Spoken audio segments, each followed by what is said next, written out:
Hello, friends. Welcome to day 8 of my 2-week challenge. I'm so excited to share some happy news with you. Let me come on over and grab these slides. Now, friends, yesterday I told you that I was 135 pounds. That's what I weighed on day 7 of my transformation journey. I can happily report that today, when I did my daily weigh-in, I'm down an additional 2 pounds. Friends, these tools absolutely work. When we're purposeful with our choices, when we're being very thoughtful to what we're eating, how often we're eating, how much we're eating, and why, everything falls into place. In addition to aligning ourselves with the weight loss tools, I've also been practicing really good thought work and keeping my mindset in a very clean and productive space. So this is my good news, and I just wanted to give you a little glimpse into how things are going once again. Now, friends, today we're going to be talking about the last element that's on the food journal, which I offered you on day 4. We're going to be talking about our hunger scale and our hunger signals, and they really work together to create one component, one activity that we end up recording on that food journal. Now, you can see that here on this chart, I've indicated a spot for the hunger scale number, and this reflects a -2 and then a +3. I will explain this in further depth as we go. Now, our hunger scale gauges from 0 to a -10 and 0 to a +10. The 0 on the scale reflects a point of just total contentment. You feel just fine, you're satisfied, you're not uncomfortable, either on the hunger side or the full side, and you're just going about your activities and you're very satiated, okay? Now, as we go through our day and we require more fuel, then that number moves into the negative zone. Initially, when you start to feel hungry, it might just be a -1 or a -2. If you continue to ignore those hunger cues, then you can slip into a 3 and a 4. We never want to slide down clear to a -10 because that represents absolute starvation. Likewise, when we take fuel in and we're eating, then we become satisfied and we scoot to the other side of the scale. We may be a +1 or a +2. Now, if you have ever eaten 2 or 3 plates of food on Thanksgiving Day, then you know what the +10 feels like. You almost want to throw up. You feel so sick because you've eaten far too much food and you're stuffed. Now, the magic numbers that we want to sit between on this scale are the -4 and the +4. So as you move through this journey and as you're becoming more aware of your hunger cues, you want to use this scale to help you keep things in alignment so that you're very well balanced. I just love these pictures.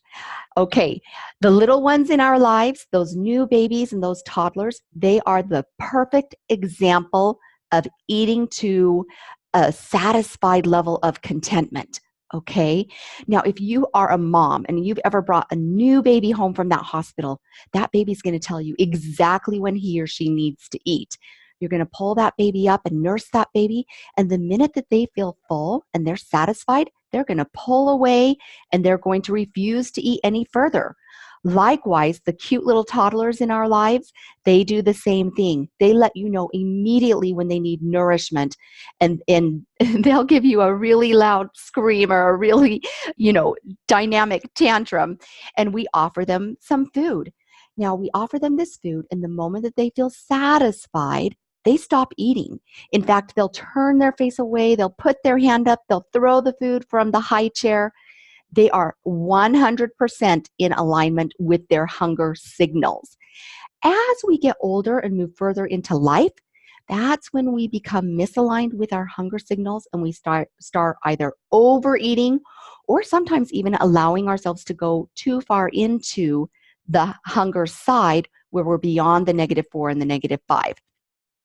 So be very thoughtful to this scale and know that 0 is the place where you're just completely content and you're not feeling a need on either side of the scale. Okay, friends. Now, as I mentioned before, we want to use food for fuel. We want to be in tune with our hunger signals, and we want to stay within the numbers of -4 when we're feeling those aches and pains in our stomach, and a +4 when we're eating that food to satisfy our physiological need. Remember, food is fuel. It's not here for entertainment. And when we slip into that space and we're very unaware of the eating types that we're engaging with, the fog eating, the storm eating, that's when we're taking in too much food, too many calories, and we either stay at the weight that we're at or we're putting on weight, and that doesn't create a good result for us at all. Now, friends, I did a very thorough training on this concept for my clients a few months ago. I want to offer you the link to this additional training. It's about 8 minutes long. I'm going to put the link in the comments section of this video. So if you would like to click onto this and take advantage of learning more about the hunger signals and the hunger scale, I strongly encourage you to make that a priority. I do a really beautiful job in uncovering and sorting out the details that complement these specific tools. So take advantage of this. Now, in closing, I want to offer you this question. Am I really hungry? It's a very important question for us to ask ourselves. And when we start to feel a little bit of a rumble, you can say, am I really hungry? Or is this just my food digesting and I'm just a little bit bored? I've had plenty of nourishment already today. And really let those hunger signals tune you into where you are on that hunger scale so that you can make a very thoughtful choice. All right, friends, thank you for joining me once again. I look forward to seeing you tomorrow and have a beautiful evening.